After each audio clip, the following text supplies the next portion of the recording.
Hey guys, welcome back to the channel. So you guys told me in the past that you like seeing the finished products in action, and you like when I go to the customers and showcase, you know, what they've done with all my different millwork products. Well, that's what today's video is going to be, except it's a little bit different. I'm the customer, so I'm going to show you one of my own projects, kind of maybe a little humble brag.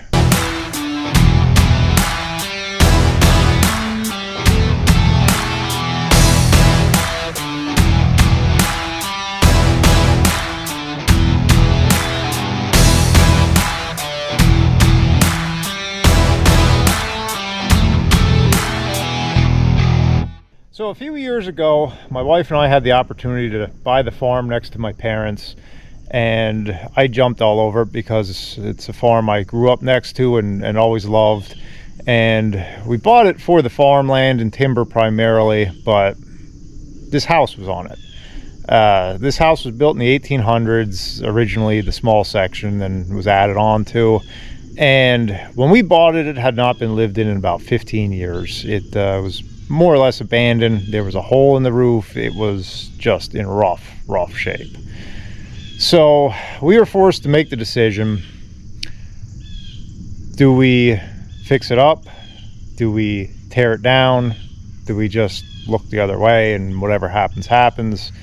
Well, you know me, I can't pass up a project, and decided we were just gonna dive headfirst into this and really dress it up, you know, make it a nice house, bring it back to life. It had too good of bones to tear down, but it was a massive project, probably the biggest single project I've ever undertaken. So it took me a few years of working on it in between everything else, the farm and the lumber, to get this done. But basically what you see here doesn't even compare to what we started with. I mean, we've got paint, windows, shutters, roof. Basically everything on this place is like new. It was like a new home. So I was very pleased with it. I'm very proud of it. I'm gonna take you inside. We've had it rented out until this point, and we're in the process of changing tenants. So I can get in here now and kind of give you a look, and just show you some of the work I did in here. So let's head in and take a look. So it's not a big place by any means. It's about 1,100 square feet. But I just wanted to show you here some of the different aspects of this, some things we did, some of the utilization of my wood, just to kind of show you what's possible and to brag a little bit. This project actually won me the Wood-Mizer Personal Best Interior Division in 2023. I submitted this project and was selected the grand prize winner, which was pretty neat. So I kind of got a little prize credit from Wood-Mizer there, and it was just neat to be able to win something with this project. So obviously we're going to do hardwood floors throughout. So we did all red oak character grade hardwood floors, random width. Some really neat stuff. It's one of my favorite floors, to be honest with you. There is a little bit of furniture left over from the previous tenant to the next tenant. It's not my furniture. I didn't build it. I won't take credit for it. So if you see some stuff sitting around here, it's just ancillary stuff. I guess I have to point out this fireplace. My mother and wife insisted that we whitewash this. I fought it tooth and nail. They eventually just did it, and they were right. I'm not usually one to whitewash or paint brick, but it really lightened up this room, this entry room here.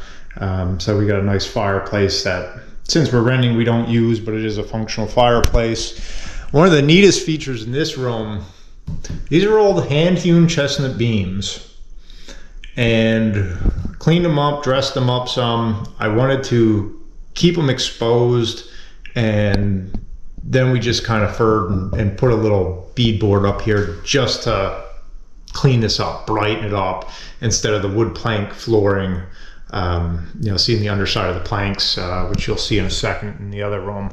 but I thought that really added some nice detail.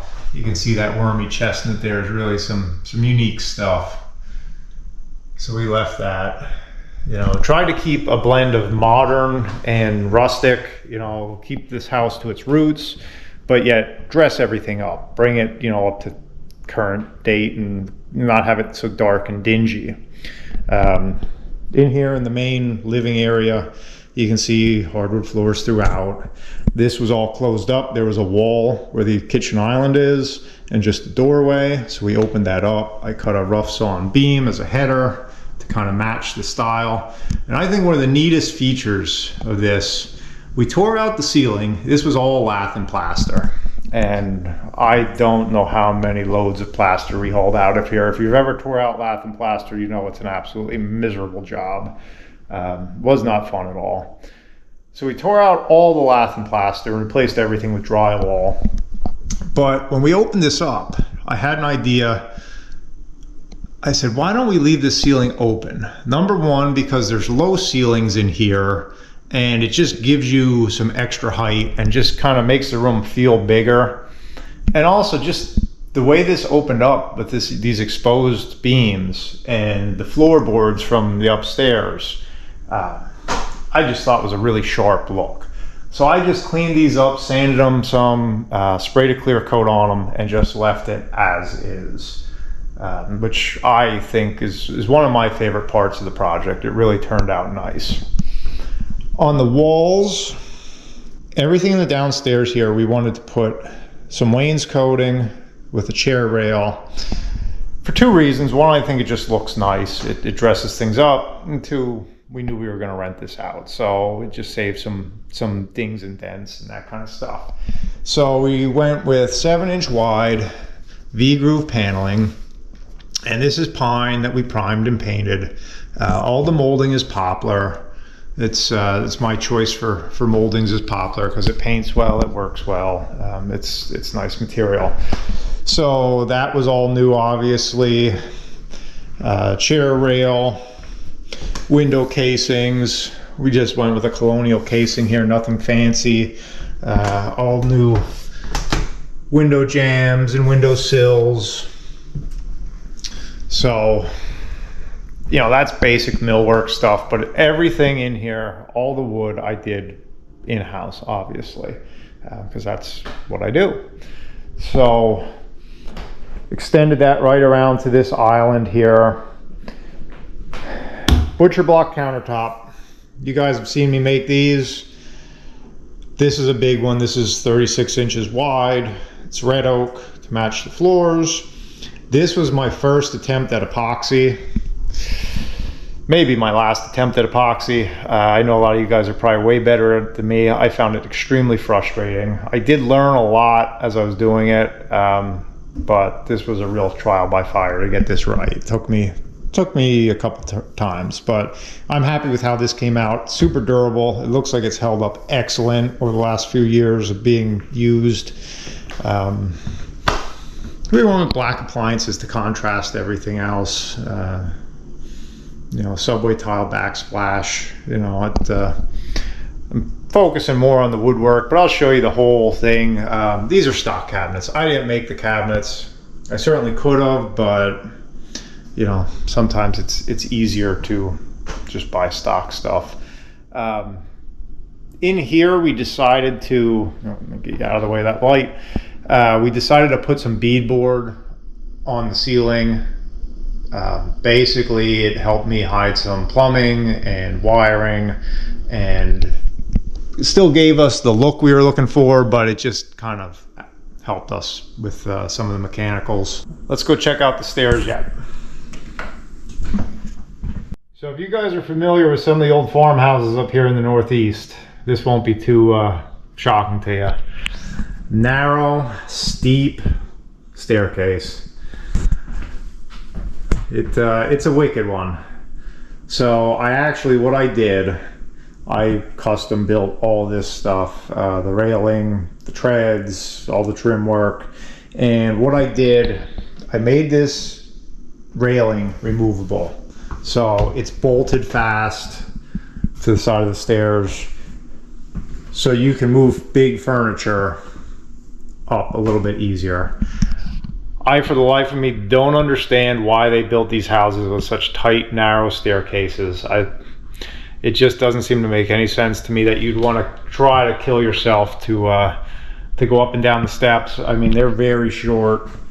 I did as much as I could to extend the staircase, but we're right against the wall here, and I didn't really have room for a landing, so we had to do what we had to do. But you can see how my foot fits on there. Those are about 8-inch stair treads. So red oak like everything else to match the floor.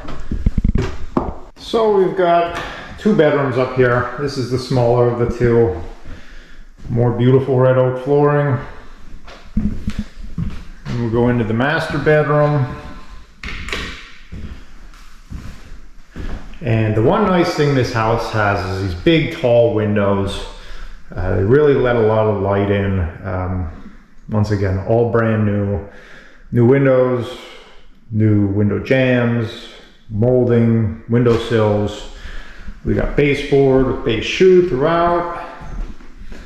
And we got a closet back there. But I did not make the doors either. Those are store-bought. I could have, but there again, sometimes it's simpler just to buy the stuff. So what do you think? This is actually the first time I've been in here in a while, and brings back a lot of memories. Some kind of painful. This was, as I said, the biggest project I ever took on. It was a lot. There was a lot to do here. I mean, I'm just showing you the finished trim work, but so much stuff had to be done. And this was a multi-year project. Pretty much did it 90% myself. I hired somebody to finish the drywall for me. I hung it, they spackled it. Everything else I did myself. It took a lot out of me. I didn't do another project for quite a while after this, but I'm happy with it. And I'm still happy with it looking at it a couple of years later. So I just wanted to show you guys, show you some of my products in action, because I know you've commented in the past that you like seeing the stuff, installed in people's houses. And who knows, maybe it'll give somebody an idea or a style to shoot for. So if you have any questions for me about any of these different things, molding, flooring, countertops, V-groove paneling, give me a shout, let me know. But just a little one, I figured while I have the chance to share this with you, I would. Maybe a humble brag, like I said before. But thanks for watching. I'll catch you next time.